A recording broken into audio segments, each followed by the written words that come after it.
안녕하세요. 금요사건 파일 디바제시카입니다. 2007년 9월에 개봉한 마이 파더라는 영화가 있습니다. 이 영화는 22년 만에 한국에 왔다 라는 나레이션과 함께 5살 때 미국으로 입양된 주인공 제임스가 아버지를 찾기 위해 한국에 오면서 그 이야기를 다루고 있습니다. 잠깐 스토리를 말씀드리자면요. 한국에 와서 보니까 제임스의 친부 황남철은 사형수로 복역 중이었습니다. 극적으로 상봉한 두 사람이 점차 서로를 알아가고 부자 간의 정을 쌓아가죠.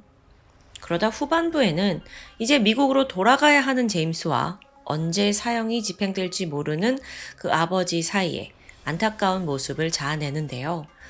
다른 영화에 비해 상당히 흥미로운 인물 설정이라고 생각이 되죠. 그런데 사실 이 영화는 놀랍게도 실화에 기반을 두고 있습니다. 에런 베이츠, 한국 이름 성진철인데 그가 제임스의 실제 모델이에요. 1979년 5살에 미국으로 입양이 됐고 양부모 품에서 잘 자랐습니다. 하지만 마음 한켠에는 한국인으로서의 뿌리를 찾고 싶다는 열망이 있었죠. 결국 23살이 되던 1996년 에런은 육군에 입대를 했고 주한미군에 자원을 하게 돼요. 한국으로 파견을 드디어 오게 됐죠. 그리고 나서 부모의 행방을 찾으려고 백방으로 수소문합니다. 그러다 마침내 2000년에 이 에런의 사연이 KBS 제작진의 관심을 끌게 돼요. 바로 스페셜 다큐로까지 다뤄졌죠. 방송이 나가고 나서 한 남성이 연락을 해옵니다. 자기가 친부라는 주장이에요. 그의 이름은 성낙주. 놀랍게도 당시 광주교도소에서 복역 중인 수감자였습니다. 기본적으로 에런과 성이 같아요. 또 어린 시절 에런의 사진까지 가지고 있는 게 확인됩니다. 그러면서 그가 아버지라고 밝혀지죠.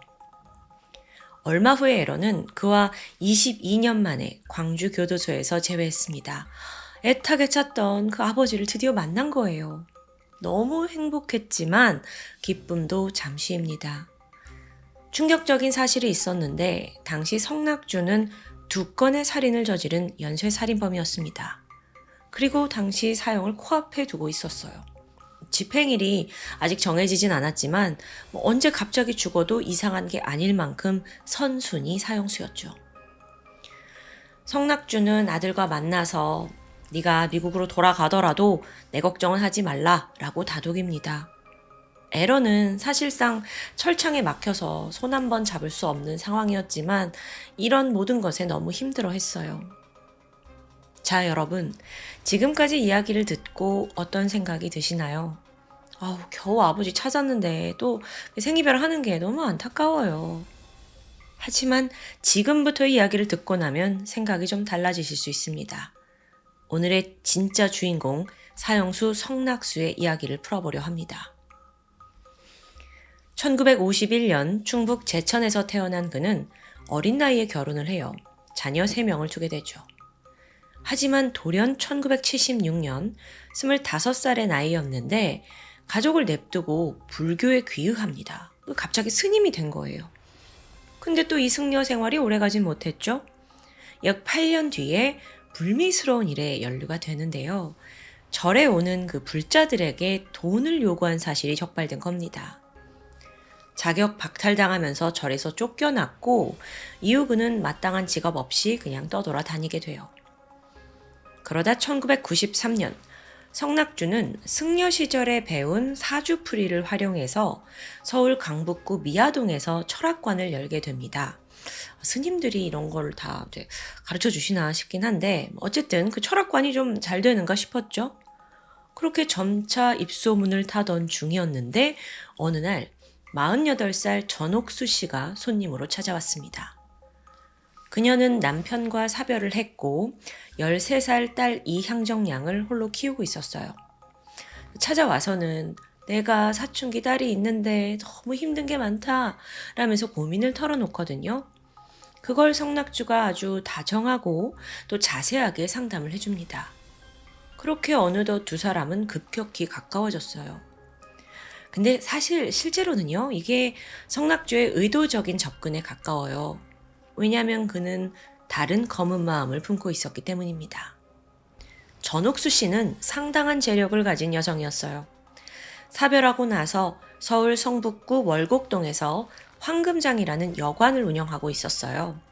근데 그때 그 1993년 당시에 4억 원이 넘는 현금을 가지고 있을 정도로 재력이 빵빵했죠. 성낙주의 눈에 그게 들어온 겁니다. 그는 특히나 혼자 된 전 씨의 외로움을 파고듭니다. 그러면서 딸에 대한 상담 외에도 이것저것 챙겨요. 예를 들어서 허리 아파. 이리 와봐. 내가 침이랑 뜸 좀 놔줄게. 아프면 내 맘도 아프지. 이런 식의 멘트 있잖아요. 그렇게 1년간 공을 들였고 결국 두 사람은 연인 관계가 되는데요. 성낙주는 바로 철학관 정리하고 전옥수 씨의 집으로 들어가 동거 생활을 시작합니다. 처음에 그는 성실하게 그 황금장 여관 일을 돕는 듯 했어요. 하지만 점차 본색이 드러나죠. 나가서 일하는 거 귀찮아하고 그냥 집에서 빈둥거리면서 빌붙기 시작한 거예요. 시간이 갈수록 이런 모습이 전 씨뿐만 아니라 딸 이향정 양에게도 달갑게 보일 리 없습니다. 어느덧 균열이 생기더니 이들 사이에 다툼이 잦아지게 돼요. 성낙주도 눈치를 보면서 살았고요. 그러던 어느 날 일이 벌어지는데 사실 성낙주는요, 과거 교통사고를 당한 적이 있어서 척추에 문제가 생겼어요. 이로 인해 결정적으로 성기능에 장애를 얻게 됐죠. 그런데 동거녀 전옥수 씨가 친구 영자 씨라는 사람이 있거든요. 막 수다를 떨다가 그의 그 성기능 장애에 대해서 험담을 한 거예요. 또 이걸 성낙주가 듣게 됐고요. 아니, 다른 것도 아니고 남자의 성적 능력에 대해서 저런 식으로 말을 해? 그는 아주 강한 수치심을 느꼈습니다. 또 그렇잖아도 맨날 일하라, 돈 벌라 라고 핀잔을 주는데 마지막 자존심까지 짓밟히는 아주 더러운 기분이었죠. 같이 잘 살아보자고 동거하는 건데 나한테 황금장 줄 것도 아닌데 자존심까지 건드려? 너 내가 가만두나 봐라. 이런 마음이었어요. 그때부터였습니다. 성낙주는 전옥수 씨뿐만 아니라 모녀를 모두 죽일 계획을 세우기 시작합니다. 어쩌면 그래야 재산이 자기한테 넘어오니까요. 그리고 1994년 3월 18일 종로에 있는 의료기기 상점을 방문한 기록이 있거든요. 여기서 수술용 메스 5개와 타자기를 구입합니다. 아무래도 일반 식칼로는 시신을 처리하기 어렵다고 판단했던 것 같아요. 그렇게 흉기 챙겨놓고 호시탐탐 두 사람을 죽일 날만 기다리고 있었죠. 다시 5개월이 지난 8월 13일 저녁 9시입니다. 그날 성낙주는 황금장 여관에서 카운터를 보고 있었어요. 돌아가면서 이제 일을 했는데 마침 이때 14살이 된 딸 향정양이 찾아오더니 아저씨 저랑 잠깐 얘기 좀 해요 하면서 불편한 이야기를 꺼내게 됩니다. 아저씨 그렇게 우리 엄마랑 매일 싸우시는데 옆에 있는 저도 보는 저도 힘들어요. 차라리 그냥 집을 나가시는 건 어때요? 딸의 아주 단호하고 단도직입적인 요구였죠. 그리고 나서 그냥 집으로 돌아가는데 홀로 남은 성낙주는 도저히 분노를 가라앉힐 수 없습니다. 지 엄마도 나 무시하는데 이제 저 딸까지 이러네. 내가 참고 참았는데 이제 내가 메스 꺼내야겠다 싶은 거예요. 그래서 다음날 14일 새벽 5시입니다. 성낙주가 몇 달간 숨겨온 그 메스를 챙겨서 성큼성큼 집으로 향해요. 당시 엄마 전 씨는 여관 카운터를 지키고 있었습니다. 이제 교대를 한 거죠. 그리고 집에는 딸이 홀로 잠들어 있고요. 성낙주에겐 절호의 기회입니다. 그는 자고 있는 딸에게 다가갔고 그대로 목을 조릅니다. 막 캑캑거렸어요. 그런데 어느 정도 이제 몸에 힘이 빠지고 숨이 끊겨가는데도 이걸 15분이나 계속 목을 졸랐다고 해요. 잠시 후 드디어 딸의 숨이 이제 멎었죠. 하지만 범행은 여기서 끝나지 않습니다. 성낙주는 시신을 욕실로 옮겼고요. 슥싹슥싹 토막을 내요. 변기에다가 사체를 흘려보낼 생각이었죠. 그러기 위해서 시신을 무려 36조각으로 잘게 자릅니다. 또 혹여라도 신원 확인이 될까 무서워서 손가락 마디마디를 잘라요. 지문까지 훼손한 후에야 변기에 넣은 거예요. 근데 그 외에 이제 변기로 내려갈 수 있는 게 한계가 있잖아요. 자, 그렇게 처리하지 못한 부위는 따로 검은 봉지에 담았고요. 2개의 라면 박스에 각각 넣어둡니다. 시신을 그렇게 처리했지만 고개를 딱 들어서 보니까 욕실은 엉망이죠. 피가 튀어 있고요. 이후 그는 엄청난 양의 물을 써서 아주 피 한 방울 남지 않게 깨끗이 욕실을 치워내요. 그때 물탱크가 거의 바닥을 보였을 정도라고 해요. 다 이렇게 끝나고 정신을 차려보니까 오후 1시입니다. 그러니까 새벽부터 시작했는데 무려 9시간에 걸친 작업이었죠. 이후에 성낙주는 이복 동생 성씨에게 전화를 걸어요. 그러면서 태연이 말을 했죠. 형인데 형이 고사를 지냈거든? 이거 돼지머리가 하나 남아있는데 어떻게 처리해야 될지 모르겠네. 야, 너 이거 좀 가져가서 좀 어떻게 해결 좀 해줄래? 아무것도 모르는 이복 동생은 형의 부탁을 받고 그 안에 뭐가 있는지 당연히 몰라요. 라면 박스에 담겨있는 시신을 가져가고 그리고 남양주 북한강 휴게소 인근 야산에 안매장합니다. 이제 마지막 작업이 남아있어요. 성낙주는 딸이 가출한 것처럼 꾸미기 위해 타자기를 쓰기 시작합니다. 그리고 메모를 남겨요. 엄마, 나 사랑하는 남자가 생겨서 그 남자를 따라가기로 했어요. 아저씨는 참 좋은 분이에요. 엄마도 나를 잊고 아저씨 옆에서 행복하게 사세요. 성낙주가 만족스러워하면서 탁 종이를 이제 꺼냈죠. 자, 그럼 여관 일을 마치고 집에 돌아온 엄마 전씨가 이걸 보고 믿었을까요? 절대 아니죠. 14살 딸이에요. 누가 뭐 남자 따라서 이런 식으로 가출을 합니까? 정황도 없었고 자필도 아닌 타자기로 쓴 메모를 쉽사리 믿을 부모가 아니었습니다. 더욱이 평소 성낙주와 사이가 좋지 않았던 딸이었는데 엄마, 아저씨는 좋은 분이에요? 이 멘트 자체도 이상해요. 결국 여기서 전 씨는 딸의 신변에 문제가 생겼음을 직감해요. 가출 신고 접수하고 딸을 찾아 나섰죠. 근데 안타깝게도 이때 성낙주를 의심하진 않았습니다. 아니 설마 같이 살던 그 남자가 아무리 그래도 살인을 저질렀을 거라곤 상상도 못한 거예요. 그저 오히려 그녀가 원한 건 성낙주가 함께 딸을 좀 찾아보려는 시도라도 해주길 바랬습니다. 근데 성낙주는 안 그런 거죠. 거기에 실망과 분노를 느꼈는데요. 그렇게 딸이 살해되고 일주일이 지났습니다. 엄마는 아직도 지금 무슨 상황인지 파악을 못하고 있고요. 8월 21일 새벽 3시쯤이었어요. 또다시 전 씨와 성낙주 사이에 말다툼이 벌어졌죠. 이때 전 씨는 너는 내 딸이 걱정되지도 않냐. 어떻게 그렇게 무심할 수가 있냐. 막 다그칩니다. 그러자 성낙주는 야, 남자에 미쳐서 집 나간 애를 나보고 어떻게 찾으라는 거냐. 윽박 질러요. 여기에 이제 막 말다툼이 왔다 갔다 하면서 전 씨도 격분했죠? 그러다가 너 재산 한 푼도 없고 남자 구실도 못하는 인간인데 내가 바란 거 아빠 노릇이었다. 그것도 못하면 내가 널 뭘 믿고 사냐? 막 하면서 이제 소리를 질러요. 사실 틀린 얘기가 하나도 없죠? 근데 이걸 들은 성낙주는 꿈틀거렸습니다. 씩씩거리더니 이때 전 씨는 이제 일단 화가 나서 집이 아닌 여관 107호에서 홀로 자겠다 하고 나갑니다. 그리고 성낙주는 막 그 꿈틀거리는 분노를 삭히지 못하고 있었죠. 그러면서 생각에 빠져요. 아니, 내가 애초에 사실 둘 다 죽일 생각이었잖아. 사실 여태까지 저 여자를 살려준 건 경찰의 의심 피하고 좀 더 돈을 많이 가로채기 위해서였어. 나는 원래 두 사람 다 죽이려고 했어. 다음날 아침 8시입니다. 성낙주는 여관 107호실에서 자고 있는 전 씨에게 가서 그녀의 목을 졸라 살해했어요. 그리고 이후에는 두 번째라 그런지 처리가 더 수월하더라고요.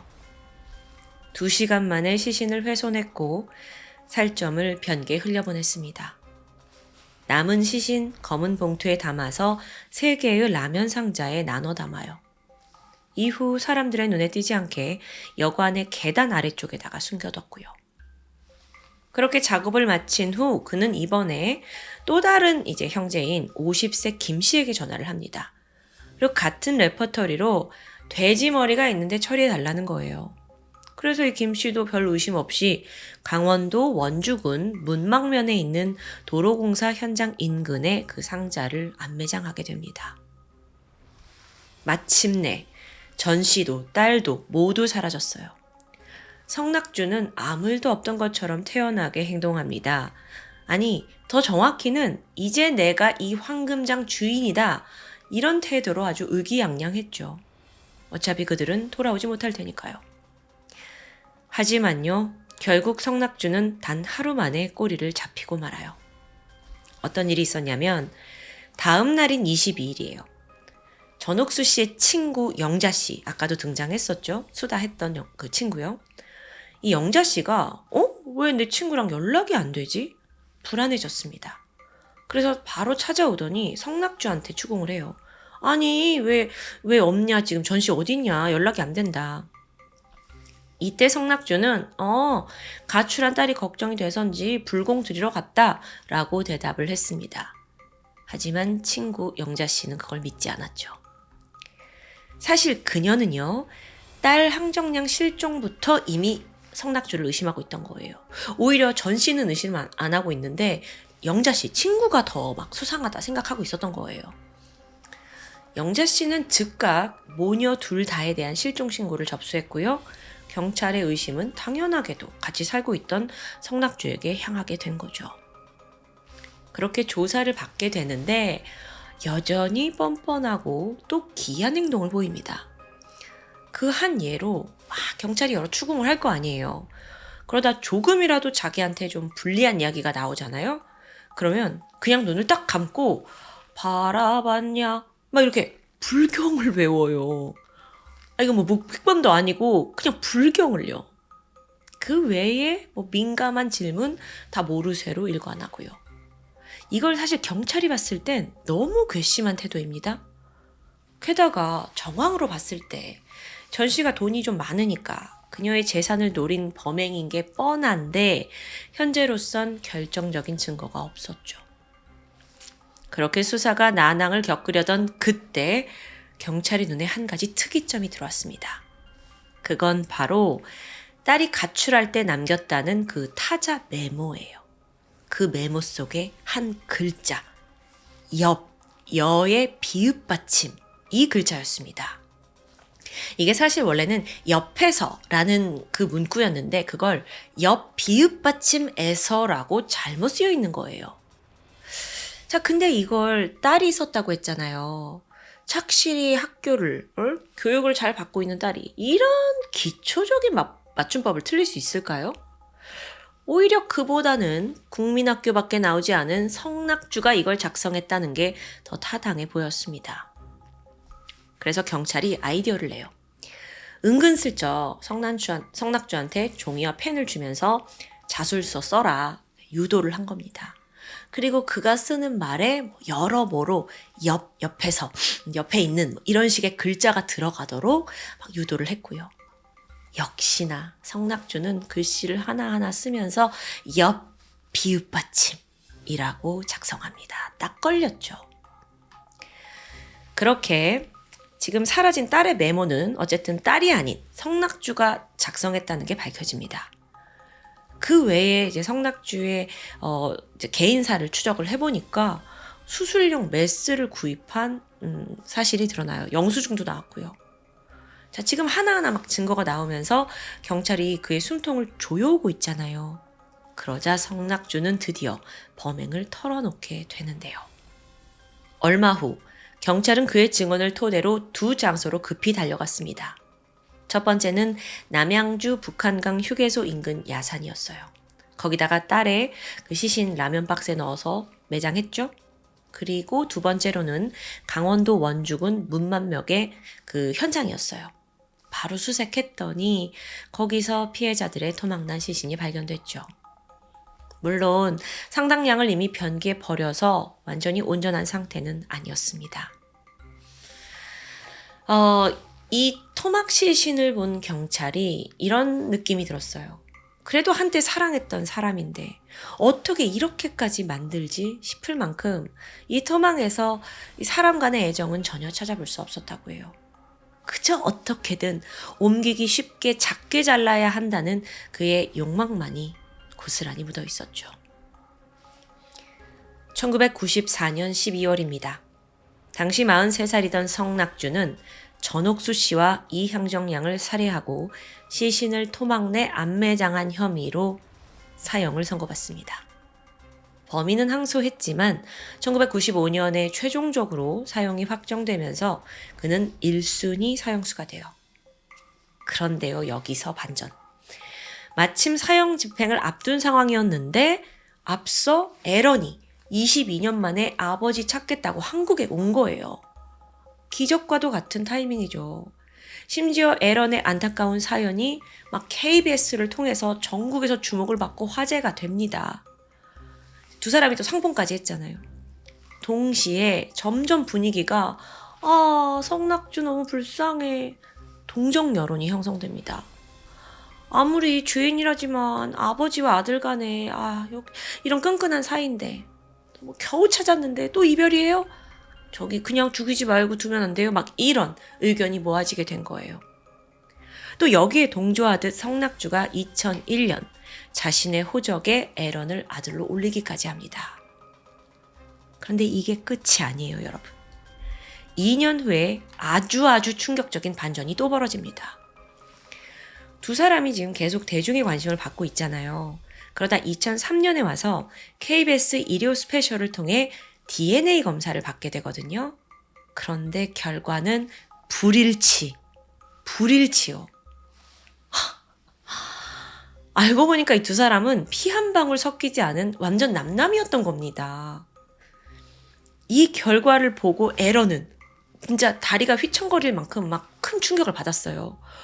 자기 아버지 찾았다고 철석같이 믿고 있었으니까요. 또 정도 줬으니까요. 하지만 결론적으로 그는 생물학적인 아버지가 아닌 것으로 밝혀져요. 참고로 도대체 성낙주가 그럼 어떻게 에런의 어린 시절 사진을 가지고 있었는지는 자세히 밝혀지지 않았습니다. 제가 사람이 워낙 범죄자라서 막 여러 가지 생각이 드는데 어쩌면 막 에런을 막 자기 호적에 넣고 빠르게 내가 아버지다라고 막 주장을 한 게 이런 여론을 이용해서 사형을 밀어보려는 꼼수 아니었을까라는 생각도 좀 들어요. 여러분, 앞서 마이 파더라는 영화가 이 스토리를 기반으로 만들어졌다고 했죠. 근데 대중들도 이 전말을 알게 된 거예요. 친아버지가 아니다. 그러고 나서 보니까 이 영화를 이제 대하는 시선이 달라집니다. 사형수를 미화한 거 아니냐? 라는 비난이에요. 또 성낙수가 살해한 피해자의 유족들 또한 영화 제작을 강하게 반대했습니다. 그럼에도 불구하고 어쨌든 개봉을 감행했는데 그래서 관객들에게 차가운 대접을 받은 게 아닌가 싶기도 해요. 흥행 성적도 좋지 않았고요. 현재 한국은 1997년 이후에 실질적으로 사형 집행이 중지되었습니다. 그러면서 성낙수의 사형도 무기한 연장되었고요. 그는 현재까지도 광주교도소에서 복역 중으로 알려져 있습니다. 오늘 스토리 참 애절하게 시작해서 잔혹함으로 이어지더니 마지막에 뒤통수를 딱 치는 그런 반전까지. 저 정말 너무 충격이었어요. 대본을 쓰는 저조차도 아버지가 아니라고? 그럼 이게 다 뭐야? 에런은 얼마나 황당했을까요? 성낙주, 그는 모녀를 잔인하게 살해한 범인이었고 입양된 한 남성의 절박함을 이용해 자기 목숨을 연명하려 했던 게 아닌가 싶습니다. 그러고 보니까 사람의 모습을 하고 있긴 한데 이건 마음은 무슨 짐승보다 더 못하네 라는 생각이 들어요. 성낙주의 범행만큼은 앞으로도 결코 미화되지 않기를 바라겠습니다. 지금까지 금요사건 파일 디바제시카입니다. 안녕하세요. 금요사건 파일 디바제시카입니다. 2005년 6월 3일 오전 10시 청주시 흥덕구 복명동에 위치한 호프집에서 한 여성의 처참한 사체가 발견됩니다. 피해자는 당시 48살이었던 호프집 사장 박 씨. 신고를 받고 출동한 경찰은 이 현장의 참혹함에 그야말로 할 말을 잃었을 정도인데요.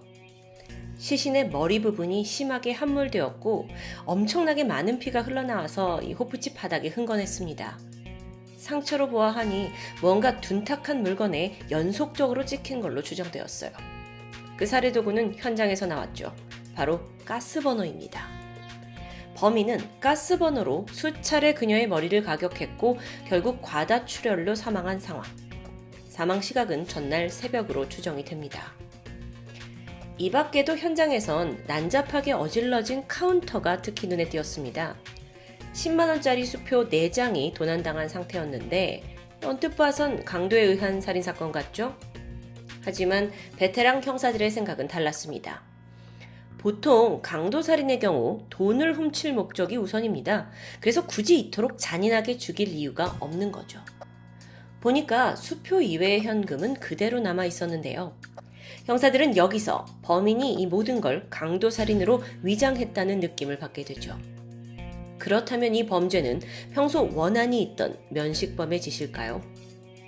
수사팀은 즉시 숨진 박 씨의 휴대폰을 살펴보았습니다. 가게를 운영하다 보니까 박 씨 주변에는 지인들이 많았어요. 그 중에서도 경찰은 한 남성에게 주목하는데 통화 내역과 문자 메시지에 가장 자주 등장하던 사람입니다. 바로 당시 39살이던 김용원.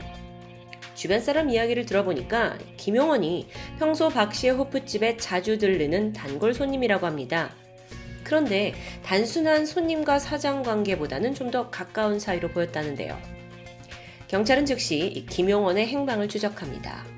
하지만 그는 살인사건이 일어난 직후부터 행방이 묘연해요. 김 씨를 향한 의심은 더욱 짙어져 가죠.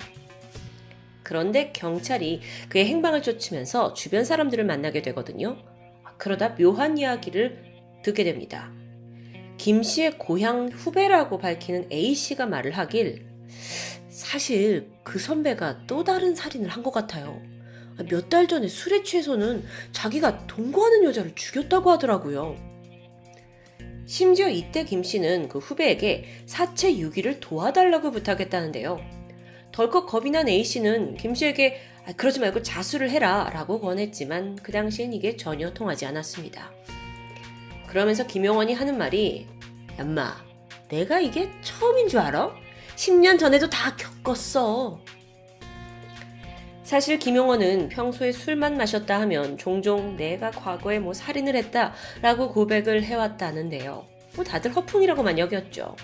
근데 만약 이게 사실이라면 김용원은 연쇄살인마입니다.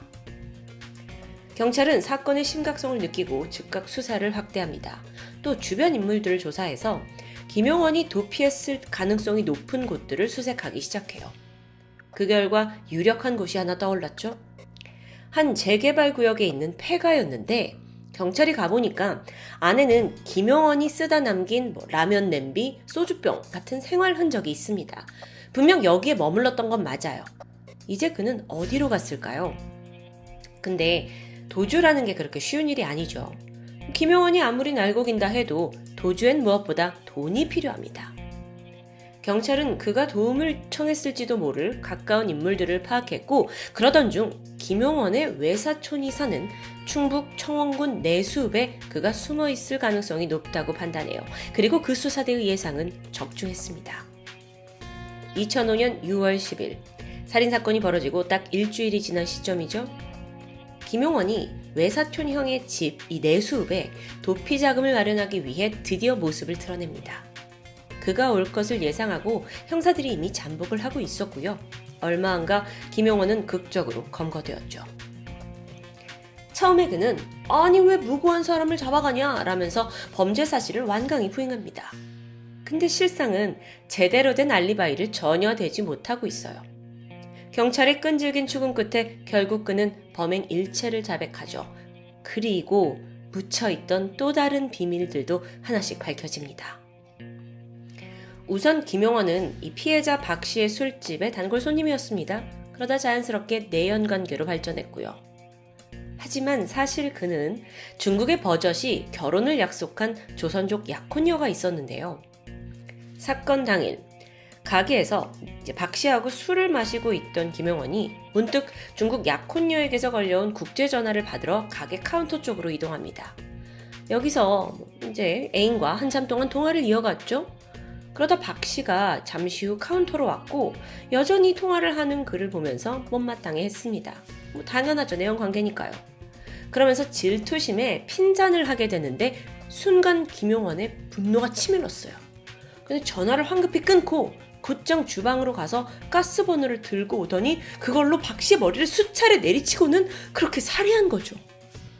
아니 이거 전개가 너무 번개같이 벌어졌는데요. 단지 핀잔 주는 게 열받아서 그랬다고요? 물론 여러분 이건 어디까지나 범인의 진술입니다. 근데 여기서 잊지 말아야 할 게 있죠? 그가 연쇄살인범일 가능성이 있다는 겁니다. 석 달 전 사체 유기를 부탁했다던 그 후배의 말을 토대로 경찰이 조사를 합니다. 그랬더니 지난 3월 김용원이 함께 살던 동거녀 43살의 여성 성씨도 살해한 게 밝혀집니다. 당시 김용원은 청주시 사창동에 있는 자신의 원룸에서 그 성씨와 동거 중이었어요. 어느 날 사소한 다툼 끝에 그녀를 목 졸라 살해했다는 걸 자백한 겁니다. 그래서 아니 살인의 동기가 뭐였냐 라고 물어보니까 성씨가 자신을 무시했고 뺨을 때리는 바람에 죽였다라는 너무도 좀 황당하고 어이없는 동기였죠. 이후에 그는 후배에게 전화를 해서 사체 유기를 제안했던 거예요. 그러면서 이제 A씨가 거절을 하니까 이걸 철저히 비밀로 해달라고 했고 이후 무려 사흘간이나 시신을 그대로 원룸에 방치합니다.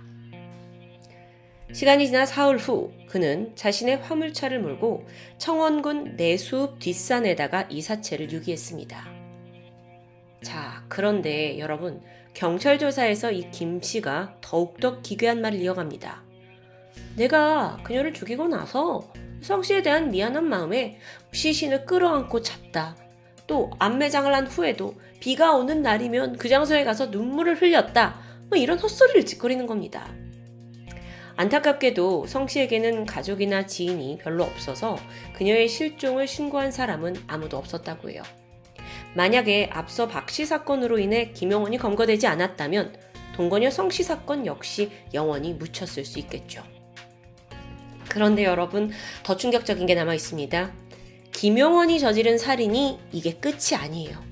심지어 박 씨 살인사건 이후에 또 저질렀죠. 청주 호프집 살인사건 바로 이틀 뒤인 6월 5일입니다. 이번엔 충북 진천에서 한 초등학생이 실종되었다는 신고가 있었는데요. 사라진 아이는 13살 최양이었죠. 이게 무슨 연관이 있냐고요? 자, 먼저 아이가 사라졌다고 신고한 사람은 아버지 최 씨입니다. 그런데 조사를 해보니까 그 최 씨의 가까운 지인이 김용원인 겁니다. 심지어 그는 도피 중인 김용원과 접촉했을 가능성이 높은 사람이기도 했고요.